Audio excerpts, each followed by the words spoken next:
Après son arrivée au milieu des acclamations de la foule, Jésus entra à Jérusalem dans le temple.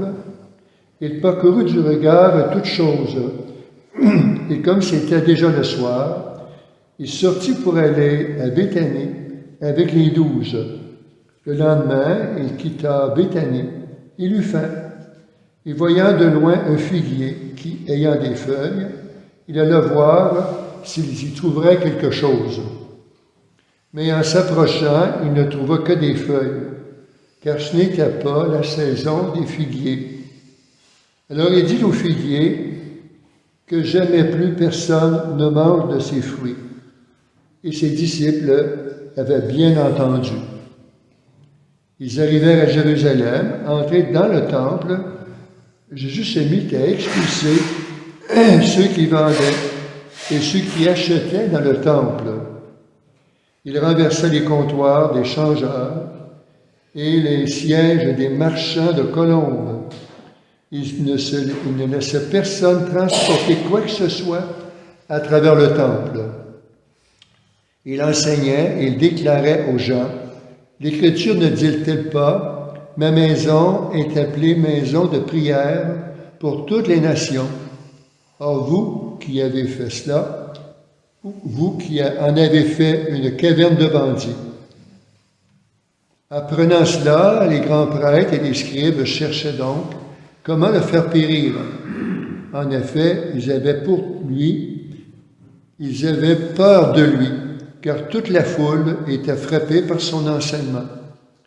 Et quand le soir tomba, Jésus et ses disciples s'en allèrent hors de la ville.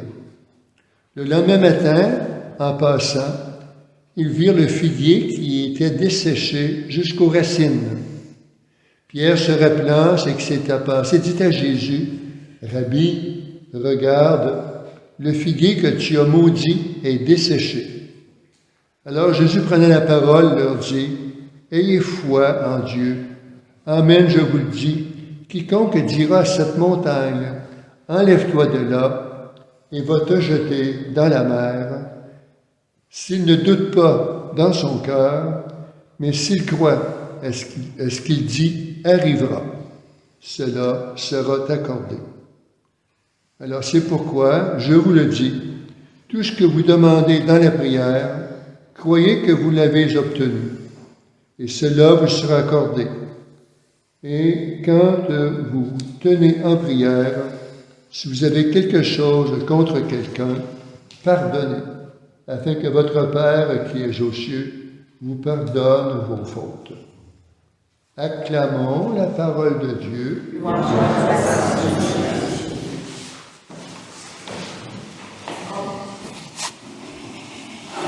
D'abord, au tout début, avec Ben Sirach le sage, on voit cet homme qui cherche la vérité.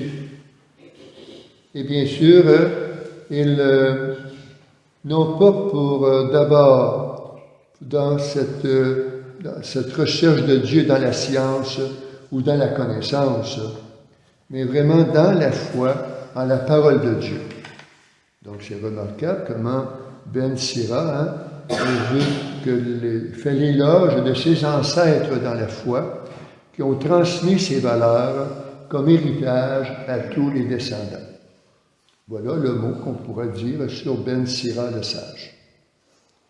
Et quant au texte d'Évangile, on le situe justement quelques jours avant la passion de Jésus. Et il se trouve au temple. Et donc il entre au temple, il parcourt du regard tout ce qu'il voit devant lui. Et comme c'était le soir, il a quitté pour aller rejoindre les 12. Puis apparaît sur la route un figuier qui, Jésus le regarde comme il le fait de son regard au temple. Il constate que ses congénères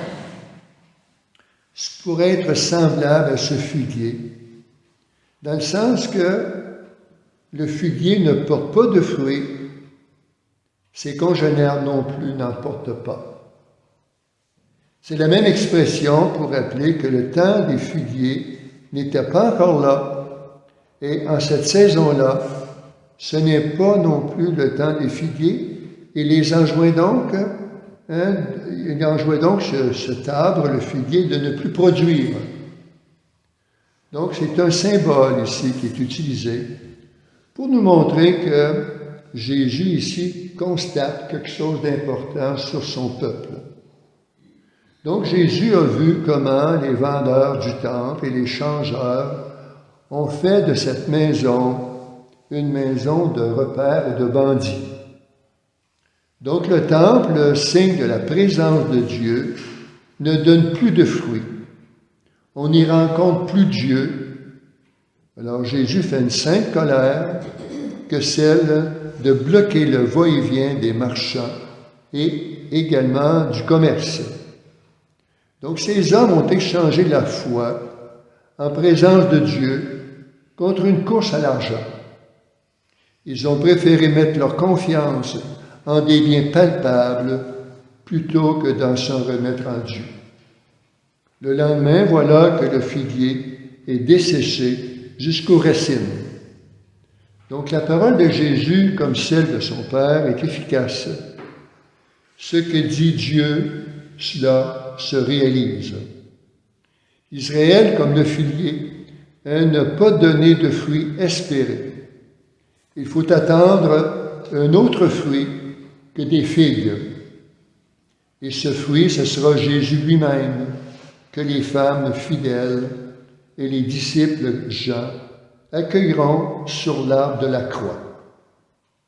Donc le jour où Jésus donnera son sang sur la croix, ce sera le temps du salut pour la création nouvelle. Désormais réconciliés avec Dieu et recréés en Jésus, nous n'avons plus besoin d'aller offrir des sacrifices au temple. On voit donc que la rédemption change tout et permet à des gens, dans la foi, d'être réconciliés. Pierre observe donc le figuier desséché et Jésus répond « Ayez foi en Dieu, car tout ce que Dieu a dit, il le fait. » Le salut est donc sur le point de s'accomplir. Pour nous aussi, avoir la foi, c'est croire que Dieu est à l'œuvre dans notre temps aujourd'hui et que son esprit nous accompagne. Donc, sachons voir au-delà du figuier la vie qui cherche à naître et à grandir, même quand tout semble impossible. Amen. Amen.